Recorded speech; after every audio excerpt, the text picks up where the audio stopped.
રામ. જય જય શ્રી રામ. જય જય શ્રી રામ. જય જય શ્રી રામ. ખૂબ જ સરસ દુર્લભ ઘડી આપણા વસો માટે કહી શકાય, અથવા એવું પણ કહી શકાય કે સમગ્ર હિન્દુ રાષ્ટ્ર કે જ્યાં આવી ઘડી કહી શકાય કે પહેલી વખત જોવા મળી રહી છે કે જ્યાં આવા એક સનાતની મેળાનું આયોજન કરવામાં આવ્યું છે. તો વસો સંઘર્ષ સમિતિ કે જેઓને પણ આપણે અહીંયા પોતાની અથાગ મહેનત દ્વારા આ જે ઘડી નિર્માણ કરી છે તેમના માટે પણ આપણે ખૂબ જ ઋણી છીએ. સંત શ્રી મહંત શ્રીઓ સભાસ્થાન સુધી પહોંચી રહ્યા છે. ખૂબ જ સુંદર ઘડી પરમ પૂજ્ય સંત મહંત શ્રીઓના હાથે હવે સંત સંમેલનના ભાગરૂપે શાસ્ત્ર પૂજન આપણે કરાવીશું. પરમ પૂજ્ય સંતો મહંતોના હાથે શાસ્ત્ર પૂજન થવા જઈ રહ્યું છે ત્યારે જય જય શ્રી રામ. જય જય શ્રી રામ.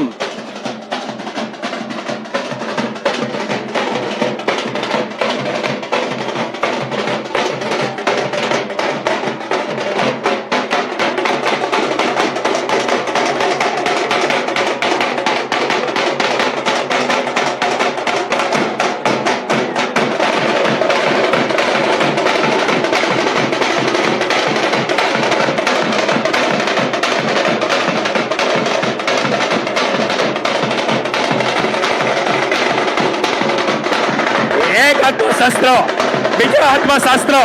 ભારતીય સંસ્કૃતિની પ્રણાલિકા પ્રમાણે પરમ પૂજ્ય સંતોના હસ્તે શાસ્ત્ર પૂજનના કાર્યક્રમનું આયોજન થવા જઈ રહ્યું છે ત્યારે પરમ પૂજ્ય સંતો પોતાના હાથે અહીંયા મૂકેલા શસ્ત્રનું પૂજન કરી રહ્યા છે.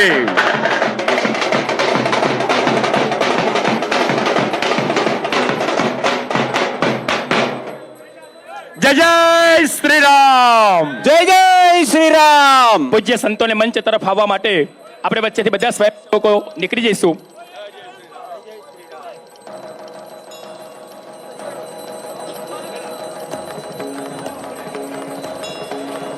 બાકીના દરેક સ્વયંસેવકોને નમ્ર વિનંતી, મંડપની અંદર પોતાનો સ્થાન ગ્રહણ કરી લઈશું. આપણે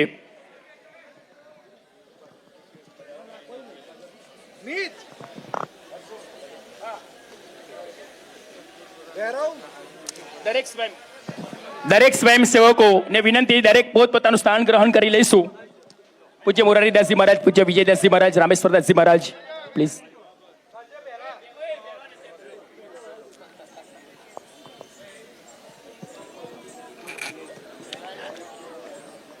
રાહુલ મહારાજ,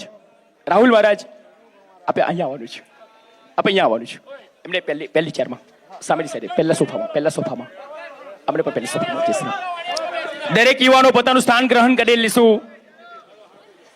પરમ પૂજ્ય સંતોના દર્શનની સાથે સાથે જ્યારે સંત સંમેલન શરૂ થવા જઈ રહ્યું છે ત્યારે પરમ પૂજ્ય સંત મહંતોના આશીર્વચનનો લાભ આપણને મળી રહ્યો છે ત્યારે દરેક યુવાનોને વિનંતી પોતાનું સ્થાન ગ્રહણ કરી લઈશું.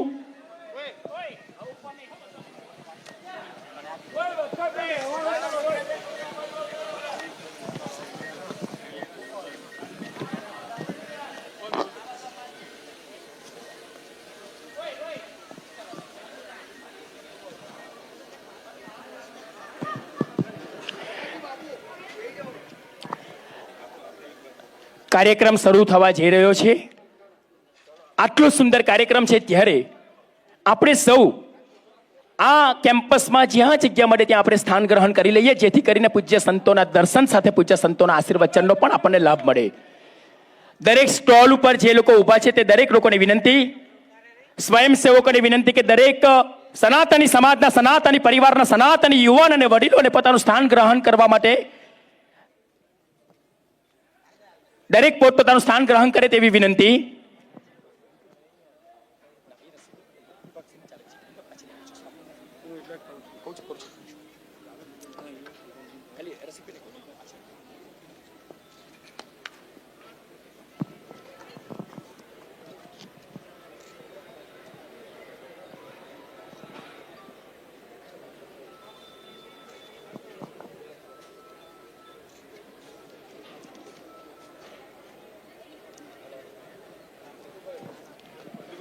નચિકેત ક્યાં છે? નચિકેત ક્યાં છે?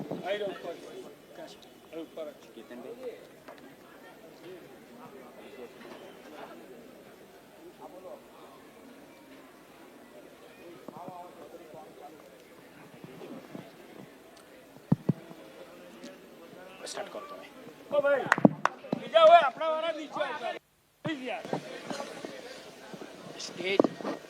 સ્ટેજ ઉપર આપણે જે સ્વયંસેવકોની જવાબદારી આપી છે એ સિવાય બાકીના બધા જ સ્વયંસેવકો નીચે આવી જશે. આટલો ભવ્ય અને દુર્લભ કાર્યક્રમ, એવું કહેવાય છે જો અતિશયોક્તિ ન હોય તો, જે હેતુ સાથે યુવાનોએ આ કાર્યક્રમ કર્યો છે સનાતની મેળો, હિન્દુસ્તાનમાં લગભગ આ પહેલો આ પ્રકારના હેતુ સાથેનો કાર્યક્રમ હશે. અને જ્યારે આટલા પરમ પૂજ્ય સંતો મહંતો આપણી વચ્ચે ઉપસ્થિત થયા છે ત્યારે સર્વે સનાતની વડીલ અને યુવાનોને વિનંતી કે પોતપોતાનું સ્થાન ગ્રહણ કરી લઈશું, જેથી કરીને પરમ પૂજ્ય સંતોના દર્શન અને આશીર્વચનનો આપણને લાભો મળે.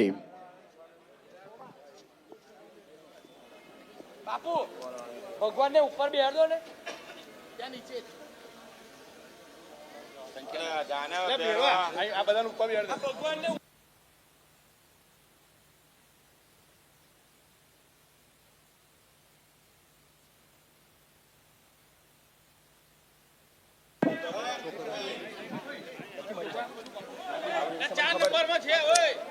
જય જય શ્રી રામ.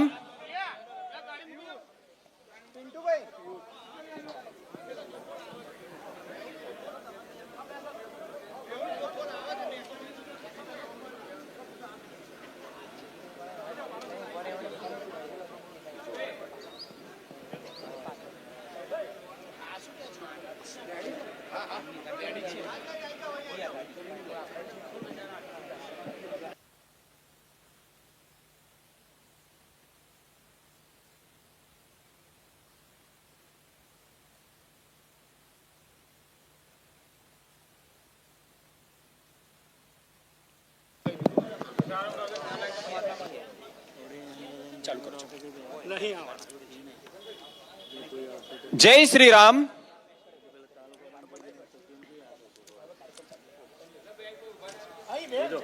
એક મિનિટ ભાઈ, પિન્ટુભાઈ. આજના સનાતની મેળામાં આપ સૌ જોઈ રહ્યા છો કે મહંત શ્રી સંત શ્રી આપણી વચ્ચે ઉપસ્થિત થઈ ચૂક્યા છે. કાર્યક્રમની શરૂઆત કરવા જઈ રહ્યા છીએ ત્યારે શ્રી વસો સંઘર્ષ સમિતિ દ્વારા સતત 3 વર્ષથી કહી શકાય કે હનુમાન ચાલીસાના પાઠ કરવામાં આવી રહ્યા છે.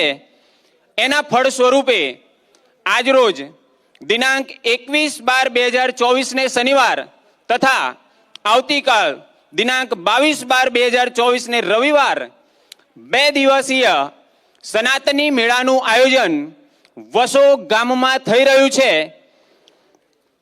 આજના આ કાર્યક્રમની શુભ શરૂઆતમાં ઉપસ્થિત તમામે તમામ સંત મહંત શ્રી તથા સાથોસાથ ઉપસ્થિત તમામે તમામ આ કાર્યક્રમની અંદર ઉપસ્થિત જે છે એ તમામનું આપણે હાર્દિક સ્વાગત કરીએ છીએ, શાબ્દિક સ્વાગત કરીએ છીએ.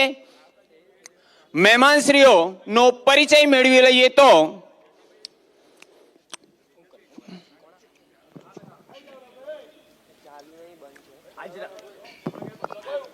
આજના સંત સંમેલનમાં પરમ પૂજ્ય જે સંતો પધાર્યા છે ત્યારે પરમ પૂજ્ય સંતો ક્યાં ક્યાંથી પધાર્યા છે?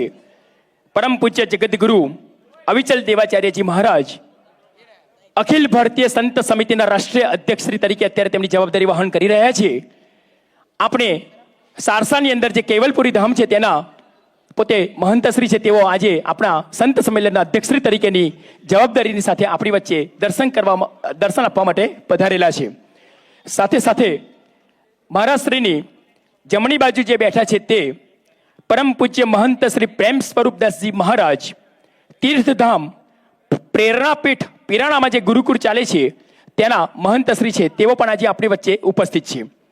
તેમની બાજુમાં જે બિરાજમાન છે, આપણે નડિયાદની અંદર સંતરામ ફુવારા પાસે જે રામજી મંદિર છે, જે રામાનંદ પંથના ગ્વાલ મંડળના મહંત પરમ પૂજ્ય મહાવીરદાસજી મહારાજ છે. તેમની બાજુમાં જે સ્વામીજી પધારેલા છે પરમ પૂજ્ય ધર્મ નિલય સ્વામીજી, કે જેઓ પોતે અક્ષર પુરુષોત્તમ સ્વામિનારાયણ સંસ્થા બોચાસન, જે અત્યારે આપણા વસો વિસ્તારની અંદર વિચરણ કરીને જે સત્સંગનો પ્રચાર પ્રસાર કરી રહ્યા છે, તે સ્વામીજી પોતે છે. તેમની બાજુમાં બેઠેલા શ્રીજી દર્શન સ્વામી, તેઓ પણ અક્ષર પુરુષોત્તમ સ્વામિનારાયણ સંસ્થામાંથી પધાર્યા છે.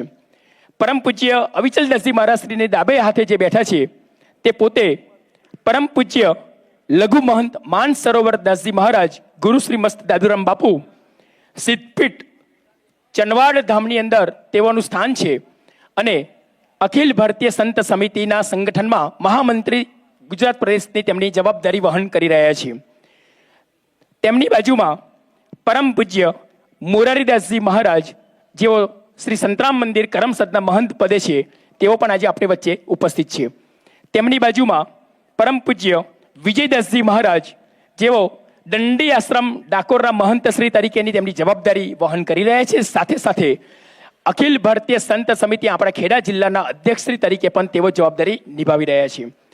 તેમની બાજુમાં પરમ પૂજ્ય રામેશ્વરદાસજી મહારાજ, કે જેઓ ચકલાસીમાં જે શ્રી સંતરામ મંદિર છે, તે શ્રી સંતરામ મંદિરના મહંત પદે તેઓ બિરાજમાન છે.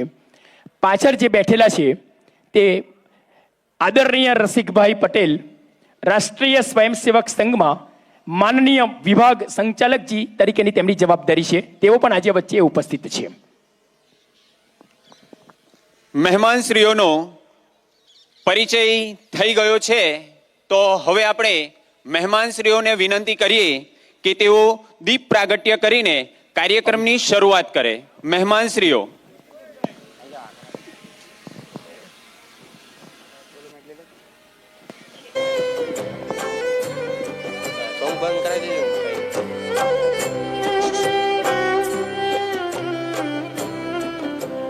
हरिः ओम चन्द्रमामनशो जातश्चक्षोः सूर्यो अजायत श्रोत्राद्वायुश्च प्राणश्च मुखा दग्निराजायत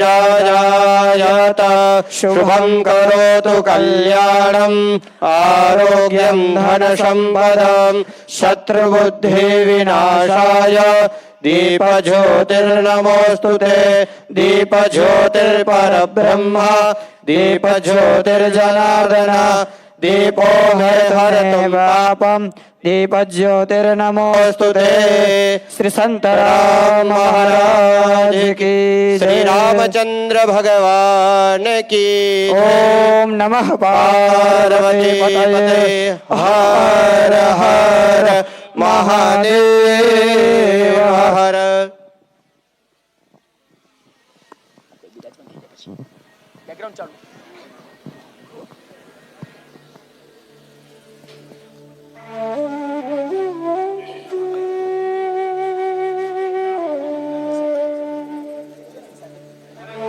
આપણે સૌ જાણીએ છીએ કે જ્યારે કોઈ પણ કાર્યની શુભ શરૂઆત કરવાની હોય ત્યારે આપણા ઈષ્ટ દેવતા ને યાદ કરવામાં આવે છે. દીપ પ્રાગટ્ય દ્વારા આપણે આપણા કાર્યક્રમની શરૂઆત કરી. હવે કાર્યક્રમને આગળ વધારીએ છીએ તો વસો સંઘર્ષ સમિતિની રચના જે કરવામાં આવી, શા માટે વસો સંઘર્ષ સમિતિની રચના કરવાની જરૂરિયાત ઊભી થઈ, એના વિશે આપણને શ્રી કેતનભાઈ પટેલ આપણને માર્ગદર્શન આપશે. આપણને આ બાબતે આનો પ્રકાશ પાથરશે શ્રી કેતનભાઈ પટેલ. સર્વ પૂજ્ય સંતોના ચરણોમાં પ્રણામ. આજના આ ભવ્ય સનાતની મેળામાં જ્યારે આપ સૌ અહીંયા પધાર્યા છો, ત્યારે આજથી 3.25 વર્ષ પહેલા આ વસો એટલે એવું કહેવાય છે કે મધ્ય ગુજરાતનું એક હાડ કહેવાય કે અહીંયા આગળ એનઆરઆઈ ઘણા બધા લોકો છે. ઘરે ઘરેથી લગભગ કોઈ એક પરિવાર તો બહાર છે જ. એવા પરિસ્થિતિની અંદર જ્યારે વિધર્મીઓ દ્વારા જેહાદી આતંકવાદીના આંતરરાષ્ટ્રીય ષડયંત્રના ભાગરૂપે ક્યાંક ને ક્યાંક લવ જેહાદની સાથે સાથે લેન્ડ જેહાદના જે ષડયંત્રો રચી રહ્યા છે, તો એવી સ્થિતિમાં 3.25 વર્ષ પહેલા વસોથી અલિન્દ્રા તરફ જતાના રોડ ઉપર એક સિંહોલડી નામનું ગામ છે. જે ગામ અને એની આજુબાજુમાં કોઈ વિધર્મી ન હોવા છતાં એ ભાઈ એ વિસ્તારની અંદર 100% હિન્દુ સમાજ હોવા છતાં વિધર્મીએ ત્યાં આગળ રાતોરાત મદ્રેસા અને મસ્જિદનું નિર્માણ કરવા માટે એક પ્લાનિંગ કર્યું હતું. અને પ્લાનિંગ એટલે એવું પ્લાનિંગ કે સરકારી કેલેન્ડર પ્રમાણે શુક્રવાર, શનિવાર, રવિવાર 3 રજાઓ આવે અને બુધવારે મોડી રાત્રે રેતી, કપચી, સિમેન્ટ અને પાણીનો બંબો ત્યાં ઉતારી દેવામાં આવ્યો હતો. એવા સમયમાં નજીકના ખેતરમાં પાણી વાળતો આપણે યુવાન જોઈ ગયો અને ખબર પડી ત્યારે મેસેજ એવો મળ્યો કે પરિવારના સગા 2 ભાઈઓની વચ્ચે સંબંધ નથી, એટલે નબળા ભાઈને હાથમાં લઈને મોં માગ્યા પૈસા આપીને સર્વે નંબર ઉપર રાતોરાત બાનાખત કરવામાં આવેલું છે. એટલે રાત્રે આપણે વસોના યુવાનોને સાથે રાખીને, સિંહોલડીના યુવાનોને સાથે રાખીને અને એક સંઘર્ષ સમિતિનું આયોજન કર્યું અને તાત્કાલિક આપણે બધા જ સમાજના, સનાતની સમાજના દરેક યુવાનોને ભેગા કરીને સરકારને એક આવેદનપત્ર આપ્યું અને ગંભીરતા સમજાવી કે ખરેખર સ્થિતિ જો થશે તો સ્થિતિનું નિર્માણ શું થશે.